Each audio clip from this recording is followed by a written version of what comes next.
یا رسول اللہ میری روزی بڑھ جائے، مجھے کوئی بتائیں۔ ایک تو یہ جو سوشل میڈیا پہ ہے نا وظیفے بتانے والے، یہ لتراں دے لائق ہیں، لتراں دے، یہ نامراد ادھر لے جاتے ہیں جدھر نہ میرے نبی نے بتایا نہ میرے اللہ نے بتایا۔ میرے نبی نے کوئی لمبی تسبیح نہیں بتائی، 1000 واری اے پڑھتے، 1000 واری اے پڑھ، ہکٹنگ چاہتے پڑھ، یہ سب کمبخت مال کماؤ ہیں، یہ پیسے بنا رہے ہیں، ان کے پاس تم سے ہم سے زیادہ پیسے ہوتے ہیں۔ ایک وظیفہ اور بتاتا ہوں، جو یہ چاہے اس کی عمر لمبی ہو اور اس کا رزق زیادہ ہو۔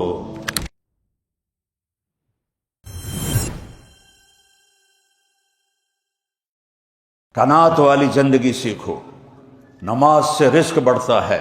اور ایک حدیث سناتا ہوں، طارق جمیل صرف زبان ہلا رہا ہے، بات میرے نبی کی ہے۔ ایک صحابی آتے ہیں، یا رسول اللہ میں چاہتا ہوں میری روزی زیادہ ہو جائے۔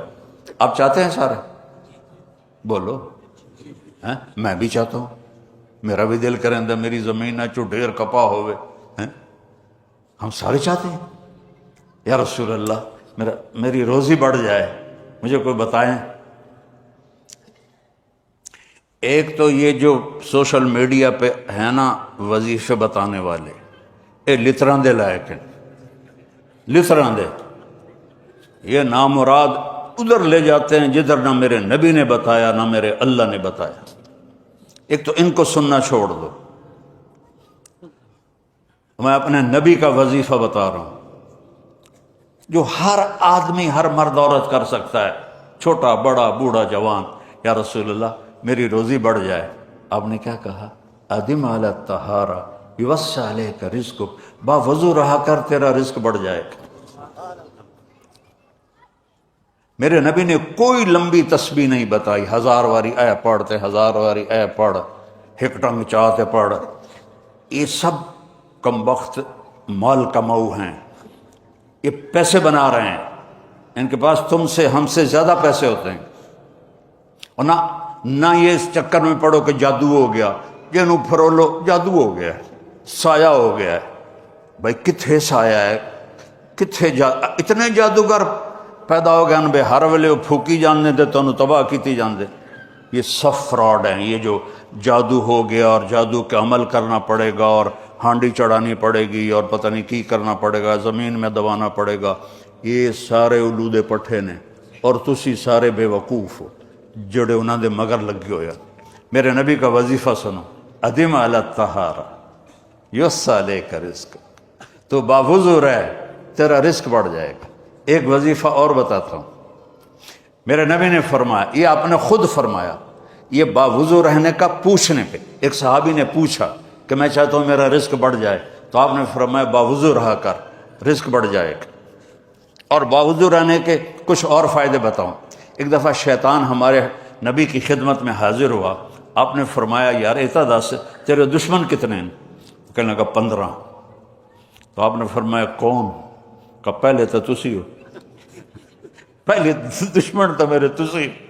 پھر اس نے فہرست گنائی، بات لمبی ہوتی جا رہی، اس نے کہا پھر وہ مومن مرد اور عورت جو باوضو رہتے ہیں وہ میرے بڑے دشمن ہیں، ان سے مجھے ڈر لگتا ہے۔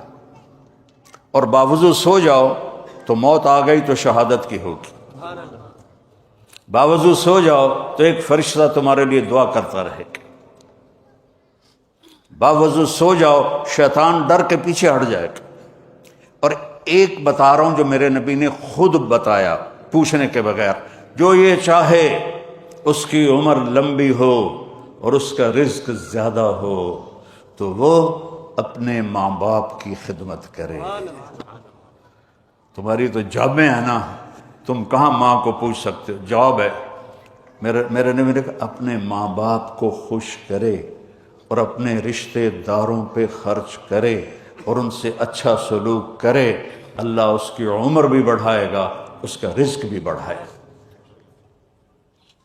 اور ماں باپ کی دعائیں وہاں پہنچا دیتی ہیں اللہ کی قسم جہاں کوئی نہیں پہنچ سکتا۔ میں نے اس زمانے میں میڈیکل چھوڑا جب ڈاکٹر ایک بہت بڑی تصویر تھی، چونکہ وہ ڈاکٹر تھے، بیوپاری نہیں تھے، سوداگر نہیں تھے، ادھر بھی لے لو ادھر بھی لے لو ادھر بھی لے لو، ڈاکٹر تھے۔ اور مولوی ایک کیڑا تھا، کیڑا، گندگی کا کیڑا، اور میں ایک ذمہ دار خاندانی جس میں تکبر کی انتہا، انسان کو انسان نہیں سمجھتے تھے ہمارے بڑے۔ تو اللہ نے میرا کانٹا بدلا، میرا ہاتھ پکڑا، آج میں آپ کے سامنے کھڑا ہوں۔ یہ اس کی مہربانی ہے، اس کا کرم ہے، اس کا فضل ہے، اس کا احسان ہے۔ تو میں کالج لائف تک بہت روڈ تھا، نہ ماں کی پرواہ تھی نہ باپ کی پرواہ تھی، تو میرے ماں باپ کو مجھ سے بہت گلہ رہتا تھا۔ تو میں لاہور میں پڑھتا تھا، تو میں خط اس وقت لکھتا تھا جب پیسے مک جاندے ہیں۔ تو ایک دفعہ میرے باپ نے مجھے خط لکھا، بیٹا جب پیسے ختم ہوتے ہیں تو خط لکھتے ہو، کبھی ایویں بھی خط لکھ دیتا کر بھائی تیرا کی حال ہے۔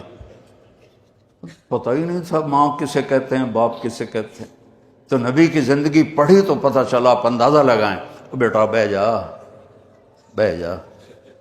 میرے نبی نے فرمایا، یہ عورتیں بھی بیٹھی ہیں، کاش میری ماں ہوتی زندہ اور میں عشاء کی نماز کی نیت باندھ کے فرض نماز مسجد کی مصلی پر پیچھے نمازی ہوتے اور میں سورۃ فاتحہ شروع کر چکا ہوتا، الحمدللہ رب العالمین، اور ادھر میرے گھر سے میری ماں کہتی محمد، تو میں نماز توڑ کے کہتا جی اماں جان میں آیا، جی اماں جان میں آیا۔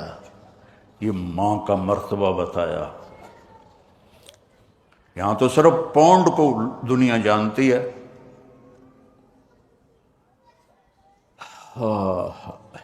میرا نبی بتا رہا ہے ماں باپ کی خدمت کرو، رزق بڑھے گا۔ اپنے رشتہ داروں سے لڑو نہیں، اچھا سلوک کرو۔ عام طور پر رشتہ دار آپس میں سینگ پھنسے ہوتے ہیں، اور ہمارے ذمہ داروں میں تو ویسے ہی توبہ توبہ توبہ توبہ، اسی لیکا چھک دیتا ہے۔ سمجھتے ہو اس بات کو؟ لیکا چھک دیتا، کیا مطلب؟ کہ بس ہم نے دیوار کھڑی کر دی ہے، نہ اس کو ملیں گے، نہ اس کی شادی میں، نہ اس کی غمی میں، نہ اس کے جنازے میں، نہ اس کی میت میں۔ اس حد تک سنگین ہو جاتے ہیں۔ اور میرا نبی کہہ رہا ہے رشتہ داروں کی سختی کے باوجود اچھا سلوک کر، ماں باپ کی دعائیں لے، تو اللہ تیرا رزق بڑھا دے گا۔ تو جب میں تبلیغ میں لگا، مدرسے میں داخل ہوا، میرے والد اتنے ناراض ہوئے کہ مجھے گھر سے نکال دیا۔ 23 نومبر 1972، یہ تو مولوی بننا تھا، میرے گھروں نکل جا۔ 2 باری میرے والد اتنے جابر ذمہ دار تھے کہ لوگوں کے پیشاب نکل جاتے تھے جب وہ گرجتے تھے، تو درد سے باندھ کے مارتے تھے۔ مجھے کہا، اور میری عمر کتنی؟ 18 سال۔ میں خود حیران ہوتا ہوں کہ ایڈی چھوٹی عمر میرے اللہ نے میروں کیویں ہمت دیتی۔ میں کہا نہیں، میں مولوی بننا ہے۔ پھر میرے باپ نے کہا اچھا نکل جا میرے گھروں، 2 دفعہ کہا نکل جا میرے گھر۔ پھر جب اللہ نے میری زندگی پلٹی اور میں چھٹی میں آتا اور میں اپنے باپ کی خدمت کرتا، تیل لگاتا، پاؤں دباتا۔ نوکر ہوتے تھے، نوکرانوں تو ہوب نہیں نا، انہیں تو انجن کرنا ہوں۔ تو وہ ایک ہمارے بزرگ لیٹے ہوئے تھے، ان کو لوگ دبا رہے تھے، تو کسی نے پوچھا حضرت کیا حال ہے؟ کہا جی بس میں صبر کا ثواب لے رہا ہوں اور یہ تھکن کا ثواب لے رہے ہیں۔ تو میں اپنے باپ کو بڑے دل سے دباتا، تو مجھے میرے باپ کی دعا لگی۔ وہ کہتے پتر میریاں اکھیاں تا نہیں ویکھنا، پتر میریاں اکھیاں تا نہیں ویکھنا، پر تو ویکھی ایک دن اللہ تینوں بڑی عزت دے سی۔ یہ میرے باپ کی دعا مجھے